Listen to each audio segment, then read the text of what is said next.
ఓ మీరా రండి. ఏమ్మా కులాసయ్యేనా? కులాసా కాక ఏమిట్టా?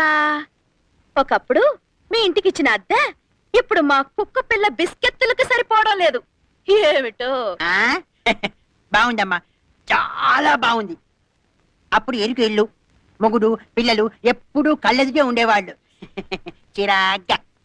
ఇప్పుడు విశాలమైన బంగళా, ఎవరి ఏ చురుములు వాళ్ళవి, హ్యాపీగా ఒంటరిగా ఉండొచ్చు. ఏమిటో ఆడదాని జీవితంలో సగం టైం మొగుడు చూసుకోవడానికే సరిపోతుందమ్మా. నీకు ఆ బాధ లేదు. ఎందుకుంటుంది?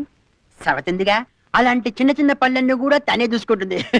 ఏమిటో ఆ టైం అంతా ఎంచక్కా నువ్వు క్లబ్లకు వెళ్ళో టీవీలు చూస్తూనో గడిపేయచ్చు. ఎంతటి జాతకురాలివమ్మా. కంగ్రాట్స్.